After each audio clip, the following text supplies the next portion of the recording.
The rain was a cold, rhythmic drumming against the roof of the armored Maybach, a sound Julian Vane usually found soothing.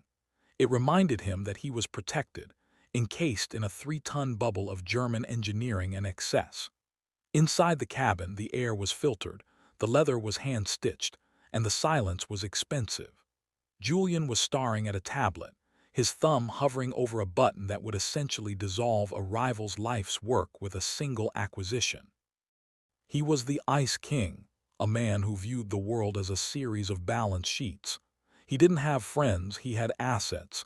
He didn't have a past, he had a trajectory. But in a split second, the trajectory shattered. The scream of tires on wet pavement was the only warning before the world turned upside down. A delivery truck, its brakes failed, plowed into the side of the limousine at 60 miles per hour. The sound was like a mountain collapsing. Metal groaned and shrieked, the reinforced glass spiderwebbed, and the vehicle spun like a top before slamming into a concrete pillar. For a moment, there was nothing but the smell of ozone and the hiss of a ruptured radiator. Julian blinked, blood trickling into his left eye. He felt a sharp, stabbing pain in his ribs, but his first instinct wasn't to check on his driver, Elias, who lay slumped over the steering wheel. His first instinct was to reach for his tablet. It was broken. When the first responders arrived with the jaws of life, the spectacle drew a crowd. Julian was pulled from the wreckage, his custom suit ruined, his face a mask of cold fury. "Don't touch the watch," he snarled at a paramedic who tried to check his pulse. "I want a private transport. Call the board at Miller Stanton. Tell them I'll be late." The paramedic, a harried woman who had seen 3 deaths that night already, didn't even look him in the eye.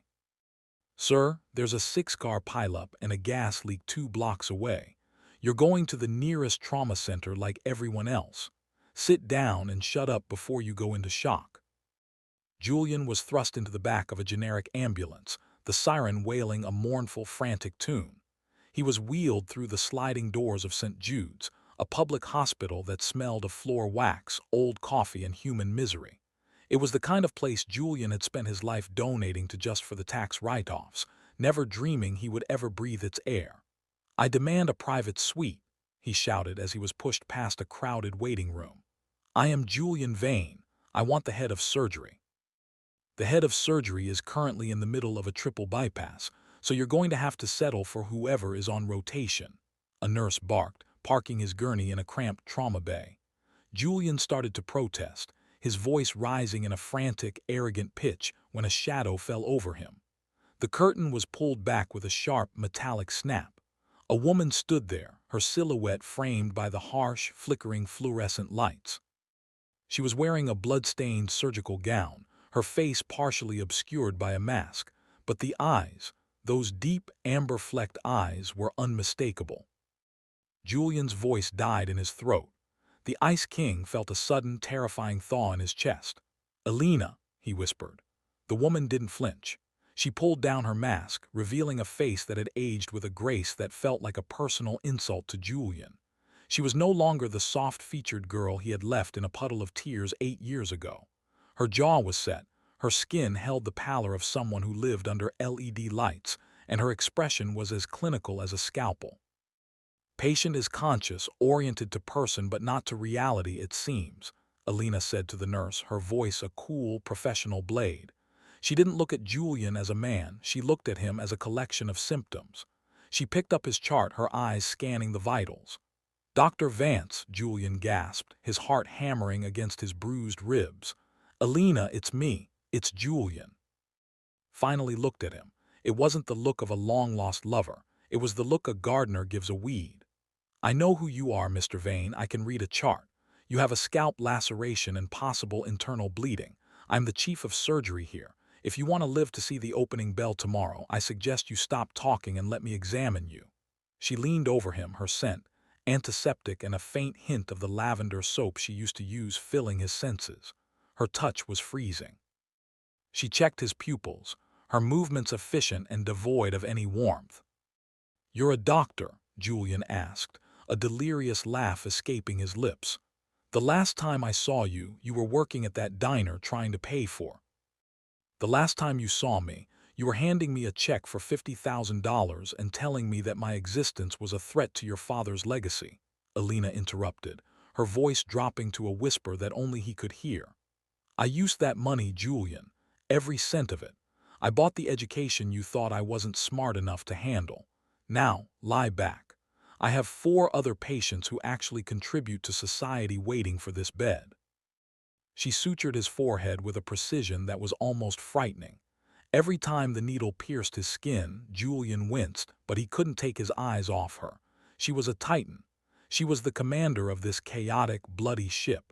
When she was finished, she snapped her gloves off and turned to the nurse.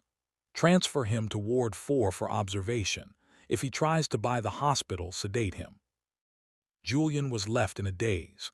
The ward was loud, filled with the groans of the sick and the constant hum of monitors. He couldn't sleep. The image of Elena, the woman he had discarded like a piece of outdated software, now standing over him as his superior, burned in his mind. By 3:00 a.m., the restlessness became unbearable. He pulled his IV out, the tape tearing at his skin, and stood up. His head throbbed, but he needed to move. He needed to find her. He wandered the halls, a ghost in a hospital gown, dodging nurses and janitors. He found himself in a glass-walled corridor that looked out onto a small inner courtyard, a pediatric garden meant for the long-term patients. The moon was high, casting long, skeletal shadows across the benches, and there, sitting under the glow of a single lamp, was a boy. Julian stopped, his breath caught in his throat. The boy was small, perhaps 7 years old, wearing oversized pajamas and a thick cardigan. He wasn't playing with a toy or staring at a phone. He was huddled over a heavy book, his brow furrowed in intense concentration. Julian moved closer to the glass, his eyes widening. The boy had a habit, a very specific, very familiar habit. He was tapping the side of his temple with his index finger, 3 quick taps, then a long pause, then 3 more. Julian felt a cold shiver race down his spine. He did that. He did that every time he was analyzing a deal. It was a nervous tic his mother had tried to train out of him for years. He watched as the boy turned a page, his movements deliberate and serious. The boy reached up to rub his eyes, and the sleeve of his cardigan slipped down. There, on his left temple, was a small, crescent-shaped birthmark. Julian's world didn't just tilt, it vanished. He had that birthmark. His father had that birthmark. It was the Vane mark, a genetic quirk that had been passed down for 4 generations. He leaned his forehead against the cool glass, his heart thudding so hard it felt like it would break his ribs. He looked at the boy's profile, the high cheekbones, the stubborn set of the jaw, the intense, almost predatory focus in the eyes. "No," Julian whispered, the word fogging the glass. "It's not possible." But the math was screaming at him. 8 years. He had left Elena 8 years ago. She had been pale, she had been tired, she had been. Julian closed his eyes as a memory hit him like a physical blow. The morning he left, she had been standing in the kitchen, clutching her stomach, trying to tell him something. He had cut her off. He had told her that the Vane name was a burden she wasn't built to carry. He had handed her that envelope and walked out without looking back. He pushed open the heavy fire door and stepped into the garden. The air was crisp, smelling of damp earth and rain. The boy didn't look up immediately. He was too deep in his book. Julian walked toward him, his bare feet silent on the stone path. "That's a very big book for a very small person," Julian said, his voice trembling with an emotion he didn't recognize. The boy looked up. He didn't look startled, he looked annoyed. He closed the book, The Principles of Structural Engineering, and looked Julian up and down with an analytical coldness that was terrifyingly familiar. "I'm not small," the boy said, his voice high but steady. "I'm 7 3/4, and this book isn't big if you understand the diagrams." Julian sat on the edge of the bench, careful to keep his distance. "Structural engineering, huh? Planning on building something." "A bridge," the boy said, his eyes narrowing as he studied Julian's face. "The current design for the Verrazzano is inefficient. I'm looking at carbon fiber suspension models." Julian felt a lump in his throat. He reached out, his hand hovering near the boy's face, wanting to touch that birthmark to see if it was real. The boy flinched back, his eyes flashing with a sudden, sharp intelligence. My mom says I shouldn't talk to patients in the ward. She says the head injuries make them unpredictable. Your mom is a very smart woman, Julian said, his voice thick. What's your name, son? Leo, the boy said. Leo Vance. Vance, her name, not Vane. Julian looked at the boy's hands, long, slender fingers already showing the calluses of a pen user. He looked at the way the boy held himself, with a quiet, unearned dignity. Before he could say another word, the garden door flew open with a violent bang. Elena was there. She wasn't the calm surgeon anymore. She was a lioness. She lunged across the garden, grabbing Leo by the shoulder and pulling him behind her. She turned on Julian, her eyes blaring with a hatred so pure it made him stumble back. "Get away from him," she shrieked. "Elena, wait. I told you to stay in your bed, Julian.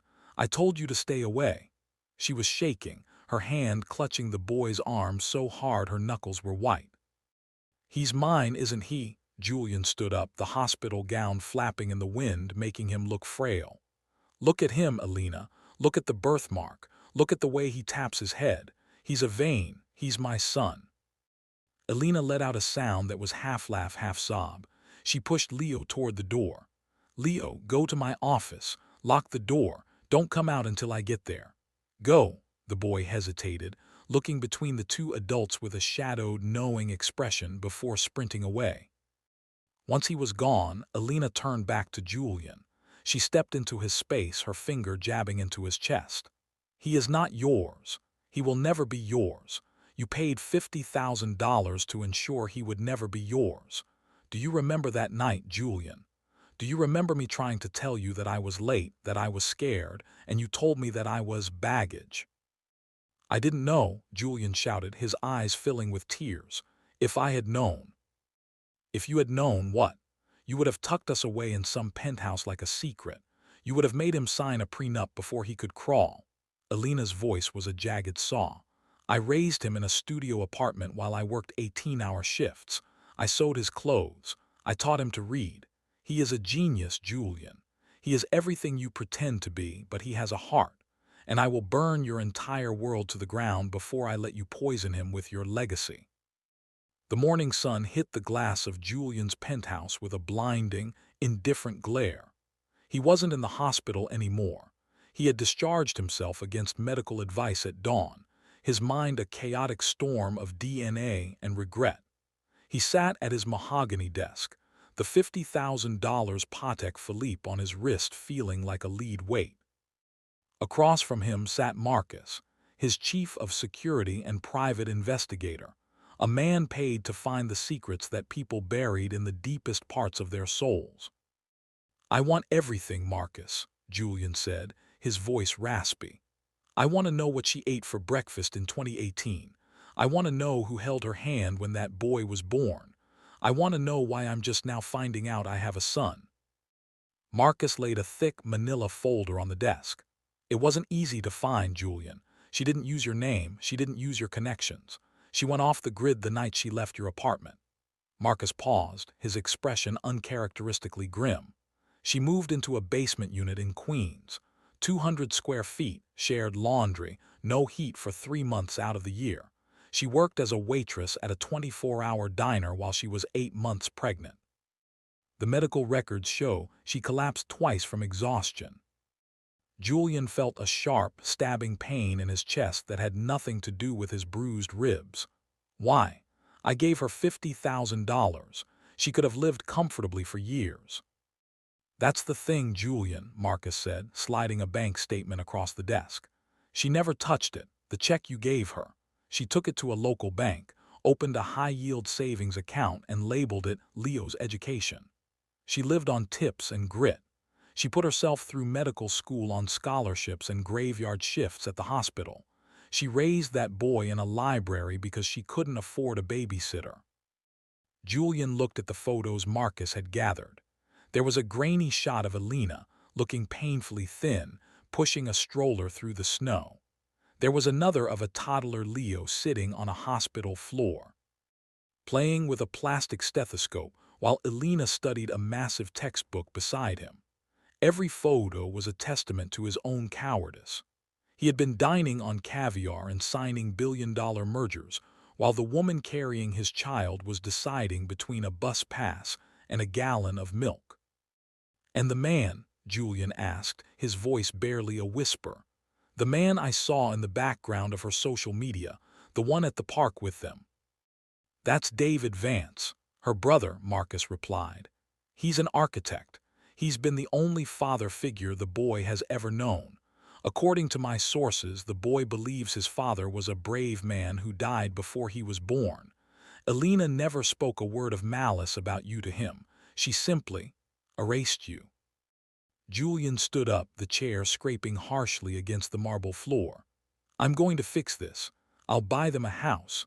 I'll buy that hospital. I'll make sure he never has to look at a library floor again." "Julian, be careful," Marcus warned. "A woman who survives what she survived doesn't want your money. She wants your head." But Julian wasn't listening. He was Julian Vane. He fixed problems with capital. He spent the next 3 days in a frenzy of acquisition. He instructed his legal team to find the primary shareholders of St. Jude's Premier Center. It was a nonprofit, but it relied heavily on private endowments. Julian wrote a check for $20 million, a donation to the surgical wing, with one condition. He wanted a seat on the board and the power to review all staff contracts. He imagined the look on Elena's face when he walked into the hospital as her boss. He thought it would be a triumph. He thought it would force her to talk to him. He was wrong. He arrived at the hospital in a charcoal gray Tom Ford suit, his hair perfectly coiffed to hide the stitches. He walked into the administrative wing with the air of a conqueror. He didn't go to the trauma bay. He went straight to the chief of surgery's office. He didn't knock. Elena was sitting at her desk, surrounded by stacks of patient files. She didn't look up when he entered. "You have 3 minutes, Mr. Vane. I have an aortic dissection coming in from the helipad." "I bought the wing, Elena," Julian said, leaning against the doorframe. "I'm the chairman of the endowment committee now. I've already approved a 50% budget increase for your department. You'll have the best robotics, the best staff, the best everything." Elena finally looked up. Her eyes weren't filled with gratitude. They were filled with an icy, terrifying amusement. "You think you can buy a seat at my table. You think because you wrote a check, you get to have an opinion on my life. I'm trying to help you. I'm trying to give Leo the life he deserves." Elena stood up slowly, her white coat shimmering under the lights. She walked around her desk until she was inches from him. "Leo has the life he deserves. He has a mother who loves him and a family that stayed. You didn't buy a wing to help the hospital, Julian. You bought it because you're a coward who doesn't know how to ask for forgiveness, so you try to buy it instead." "He is a Vane, Elena. He should be in a private academy, not sitting in a public garden reading about bridges." "He is a genius because I nurtured him, not because of your DNA," she snapped. "And if you think your money makes you the boss of me, let me disabuse you of that notion. I've already spoken to the board. The endowment you provided is legally categorized as an irrevocable gift. You have no voting rights on personnel. You can't fire me and you can't control me.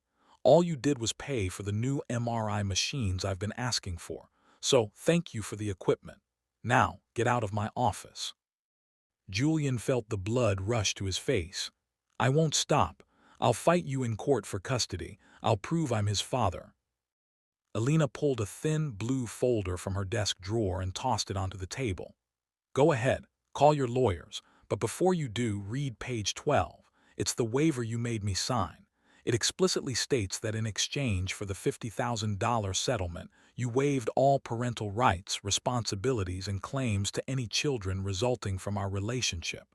You wanted to make sure I couldn't sue you for child support. Well, Julian, the knife cuts both ways. You legally declared yourself a stranger to him." Julian's hands shook as he looked at his own signature at the bottom of the page. It was a document he had drafted in a moment of cold, calculated fear that his inheritance would be diluted. He had built his own prison.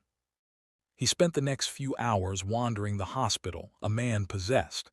He found himself near the pediatric ward again. He saw Leo sitting in a playroom, surrounded by other children, but he was apart from them. He was building a bridge out of plastic blocks. It was intricate, balanced, and beautiful. Julian stepped into the room. The other children didn't notice him, but Leo did. The boy looked up, his eyes narrowing. "You're back. My mom said your head was okay now." "It's getting better," Julian said, kneeling beside the plastic bridge. "That's a cantilever design, very impressive." "It's missing the counterweights," Leo said, his voice flat. "I don't have enough blue blocks." Julian reached into his pocket and pulled out his gold fountain pen, a gift from a head of state. "Use this. It's heavy enough to act as a weight." Leo looked at the pen, then at Julian. He didn't take it. "My mom says I shouldn't take gifts from people who are trying to buy things that aren't for sale." The boy's words were a mirror of Elena, but they hurt more coming from a child who shared his eyes. Julian felt a lump in his throat. "I'm not trying to buy anything, Leo. I just want to help you finish your bridge." "I can finish it myself," Leo said, turning back to his blocks. "I've been finishing things myself for a long time." If you're enjoying the tension between Julian's corporate power and the wall of Elena's integrity, don't forget to like this video and subscribe. We're moving into the final act, where Julian has to decide if he's willing to lose his pride to gain a son. Comment below. Should Julian be allowed to see Leo, or did he lose that right the second he signed that waiver? The night of the St. Jude's Medical Gala arrived with a chilling elegance. The ballroom was a sea of black ties, silk gowns, and the soft clinking of crystal, a world where Julian Vane usually felt like the predator at the top of the food chain. But as he adjusted his cufflinks in the rearview mirror of his car, he didn't feel like a king. He felt like a ghost. He had spent the last week watching from the shadows, learning the rhythm of a life he had missed. He knew Leo's favorite flavor of ice cream was mint chocolate chip. He knew Elena still took her coffee black, but only after she had completed a successful surgery. He knew everything about them. Yet he knew nothing at all. Julian walked into the ballroom, his presence causing a ripple of whispers. He was the man who had donated $20 million, yet he was also the man who had been publicly rebuffed by the chief of surgery. He scanned the room until he found them. Elena was radiant in a gown of midnight blue that matched the intensity of her eyes. Beside her was Leo, looking sharp and incredibly serious in a miniature tuxedo. The boy was standing with David, Elena's brother, who was laughing and ruffling the boy's hair. Julian felt a pang of jealousy so sharp it was physical. That was his place. That was his son. He didn't wait for an invitation. He walked straight through the crowd, the sea of socialites parting before him. Elena saw him coming. She didn't flinch. She stood her ground, her hand resting protectively on Leo's shoulder. "Mr. Vane," David said, his voice level but guarded, "I believe you've made your point with the donation. There's no need for a scene." "I'm not here for a scene, David," Julian said, his voice surprisingly soft. He looked down at Leo. "Hello, Leo, how is the bridge?" Leo looked at his mother for permission, then back at Julian. "I finished it. I used the counterweight principle we talked about. It's holding 6 kilograms now." Julian felt a ghost of a smile. "Impressive. Most engineers 3 times your age can't get that right." He turned his gaze to Elena. "Can we talk, away from the cameras, just for 5 minutes? If you say no, I'll walk out of those doors and I won't come back. I'll leave the money and I'll leave the hospital. I'll disappear." Elena searched his face. She saw the dark circles under his eyes, the genuine tremor in his hands. She nodded once. "David, take Leo to the dessert table. 5 minutes, Julian." They walked out onto the balcony, the city lights of New York stretching out like a circuit board below them. "I found the records, Elena," Julian began, leaning against the stone railing. "I know about the basement. I know about the diner. I know you never cashed the check." "I didn't want your pity, Julian. And I didn't want your permission to exist," she replied, looking out at the skyline. Wasn't pity, I was a coward. I was 25 and terrified that if I didn't follow my father's script, I'd be nothing. I thought money was the only thing that made a man a Vane. He reached into his pocket and pulled out a small, yellowed piece of paper. It was the original check for $50,000. It was wrinkled and worn, the ink faded, but the signature, his signature, still clear. I found this in my old files. You gave it back to my lawyer 3 days after I left. He never told me. He just kept it in the closed file. Elena looked at the check. I didn't need it. I had something you didn't. I had a reason to wake up in the morning that wasn't a stock price. I want to make it up to you. Not with a wing of a hospital, not with a trust fund. I want to be there, Julian pleaded. I want to see the bridge he builds next. I want to be the person he calls when the math gets too hard. I know I signed that waiver. I know I have no legal right. I'm not asking as a billionaire, Elena. I'm asking as a man who realized he's been a ghost for 8 years. Elena was silent for a long time. The wind whipped her hair across her face. You think an apology fixes 8 years of silence. You think because you finally grew a conscience, I'm supposed to hand you a child's heart. No, Julian said. I think I have to earn it, and I know it might take another 8 years or 80, but I'm not leaving this time. I'll be at every library session. I'll be at every school play, even if I have to sit in the back row where you can't see me. I don't want the Vane legacy anymore, Elena. I want a family. Before Elena could answer, the balcony door opened. Leo stepped out, holding 2 plates of cake. He looked at Julian, then at the check in Julian's hand. The boy's eyes were unnervingly sharp. Is that the money you gave my mom to make her go away? Julian felt his soul wither. Yes, Leo, it is. It was the biggest mistake I ever made. Leo walked over and took the check from Julian's hand. He looked at the amount, then at the date. You thought $50,000 was what we were worth. I thought I wasn't worth anything else, Julian admitted, tears finally spilling over. Leo looked at the check for a long moment, then slowly, deliberately, he tore it in half, then in quarters. He let the pieces fall from the balcony, watching them flutter down into the dark streets like confetti. We don't need your money, the boy said, his voice echoing Julian's own iron-willed tone. But my mom says everyone deserves a chance to fix their mistakes. Once. If you come to the library on Saturday, don't wear a suit. It makes people think you're important. And in a library, the books are the only important thing. Julian let out a sob that was also a laugh. He looked at Elena. She wasn't smiling, but the ice in her eyes had begun to crack. 10 a.m., Julian, she said softly. And if you're a minute late, the door stays locked. The gala continued, but for Julian, the night had already ended. He walked out of the ballroom, leaving the champagne and the power players behind. He walked down the street, the rain starting to fall again, but he didn't call for his driver. He just walked, feeling the cold air on his face, feeling alive for the first time since he was a boy himself. He arrived at the public library that Saturday at 9:30. He was wearing a plain navy sweater and jeans he had bought at a department store, the first time he had shopped for himself in a decade. He sat on the stone steps, watching the city wake up. At exactly 10 o'clock, a modest SUV pulled up to the curb. Elena got out, followed by Leo, who was carrying a heavy backpack. Julian stood up, his heart racing. He didn't offer a handshake or a gift, he just nodded. I'm here. I see that, Elena said, her voice neutral but not unkind. They walked into the quiet, sun-drenched aisles of the library. Leo led them to a large wooden table in the back, far away from the distractions of the world. He pulled out a fresh sketchbook and a set of drafting pencils. He looked at Julian. The stress test for the carbon fiber model is failing at the joints. I think the adhesive is the weak point. Julian sat down beside him. He picked up a pencil, feeling the weight of it. He looked at the diagrams, the complex math, and the beautiful, fragile dream of a boy who looked just like him. Let's look at the chemical bond of the resin, Julian said. If we increase the temperature during the setting phase, we might get a stronger hold.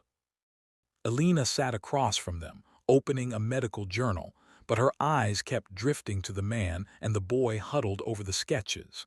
She saw the way Julian's hand hovered near Leo, not touching but close enough to feel the warmth. She saw the way Leo listened, his stubborn jaw relaxing just a fraction. It wasn't a kingdom. It wasn't a merger. It was just a table in a quiet room with a few pencils and a lot of lost time to make up for. But as Julian looked at his son, he realized he had finally found the one thing money could never buy, a foundation that wouldn't fall down. The Ice King was gone. In his place was a man learning to build a bridge, one Saturday at a time. Thank you so much for watching this journey until the very end. This story is a reminder that the most valuable things in life aren't assets, they're the people we choose to stay for. If you love this ending, please subscribe and hit that like button to support the channel. What would you have done if you were Julian? Would you have stayed, or was the shame too much? Let us know in the comments below. We'll see you in the next story.